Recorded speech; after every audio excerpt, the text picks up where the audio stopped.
Cinta seringkali disebut-sebut tak memiliki batas. Bagaimanapun tingginya tembok penghalang akan bisa diruntuhkan dengan kekuatan cinta. Namun, bagaimana jika penghalang cinta itu adalah dua dunia yang berbeda? Malam ini, aku akan menceritakan padamu berbagai kisah tentang pernikahan gaib dua dunia.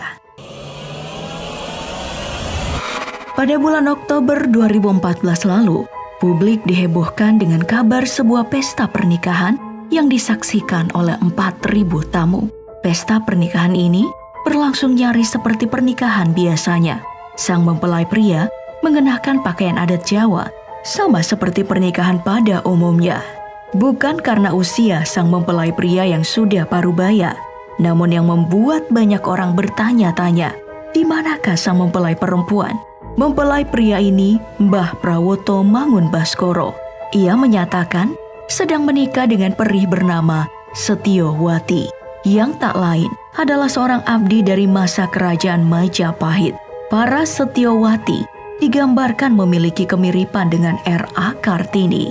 Namun, yang berbeda sebab sebagai peri, Setyowati bisa berubah wujud dan hanya orang-orang tertentu yang bisa melihatnya. Awal mula pertemuan keduanya ketika pria yang akrab disapa Mbah Kodok ini tengah tidur pulas. Ia mengaku Setyowati mendatanginya di alam mimpi dan menyatakan protes dan marah sebab sebelumnya Mbah Kodok membuang kotorannya di sungai. Setelah meminta maaf, pria asal Solo ini lantas meminang Setyowati dengan tujuan agar bisa menjaga alam bersama-sama.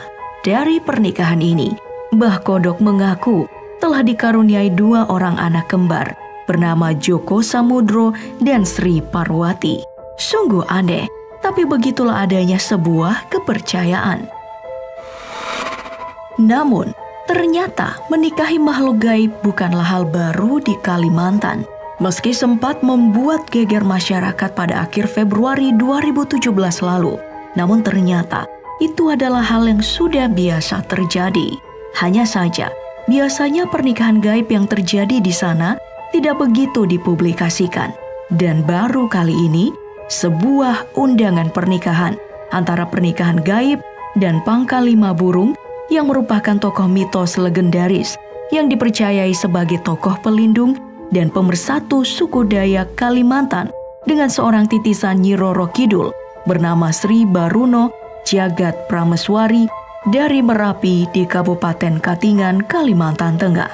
Jadwal pernikahan keduanya berlangsung pada tanggal 28 Februari 2017 di Rumah Damang, Kepala Adat Kecamatan Katingan, Isae Judae. Damang Kepala Adat Kecamatan Katingan Tengah Isae Judae ketika dikonfirmasi membenarkan adanya pernikahan gaib ini.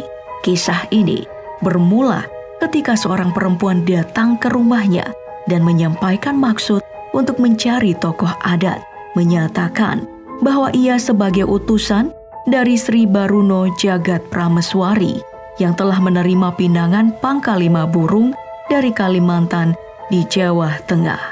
Kedatangan Nyonya Retno sendiri adalah untuk mengatur acara pernikahan sesuai tata cara adat Kalimantan hingga selesai. Sayang, tidak ada foto yang terpublikasikan dari pelaksanaan acara ini. Selanjutnya, ada pernikahan gaib yang nyaris terjadi antara manusia dan makhluk gaib. Kisah ini bermula ketika seorang pria bernama Suprapto ini sedang berjalan sendiri ke pasar malam. Di sana, ia tiba-tiba bertemu dengan seorang perempuan yang lugu dan menarik hati bernama Sri. Keduanya pun memutuskan untuk berpacaran, saling berkabar, dan sesekali bertemu untuk berjalan bersama. Hingga pada akhirnya, keduanya memutuskan untuk melangkah ke jenjang yang lebih serius. Namun, betapa kagetnya Suprapto dan keluarga ketika akan berkunjung ke rumahnya untuk melamar Sri. Yang mereka temukan hanyalah sumur tua di bawah pohon. Dan setelah berkonsultasi pada dukun, terungkaplah bahwa Sri memang bukan manusia biasa. Ia merupakan perwujudan dari seorang istri dari Kiai Sekar Gadung Kenongo yang hidup 900 tahun lalu bernama Nyai Dewi Sri. Seram juga ya. Tak hanya orang biasa, pernikahan gaib juga pernah dijalani seorang public figure, Mbak Yu, paranormal yang disebut-sebut sebagai pengganti Mama Lauren ini, mengaku telah menikah sejak 9 tahun dengan jin yang berwujud ular saat ia berusia 33 tahun. Sosok suami ular gaib dari paranormal yang sering muncul di TV ini disebut-sebut memiliki bentuk yang aneh. Ia memiliki kaki berwarna keemasan dan ada jengger ayam di bagian kepalanya.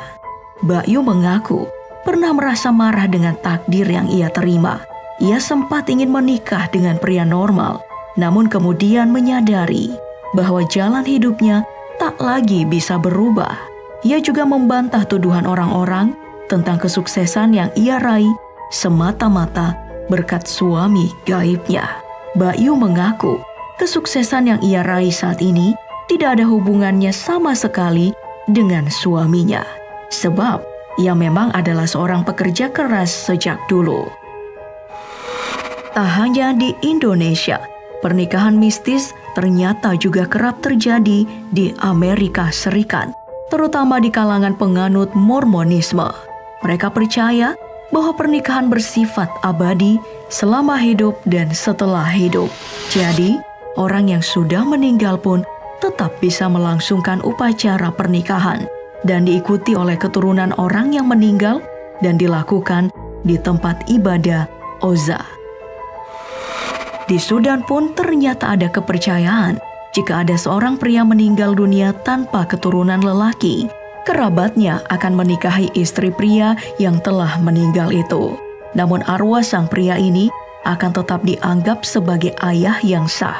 Pernikahan gaib ini dilakukan untuk mengamankan garis keturunan pria tersebut dan sekaligus mengamankan harta keluarga. Terdengar aneh, tapi itulah faktanya. Mari kita berpindah ke Prancis.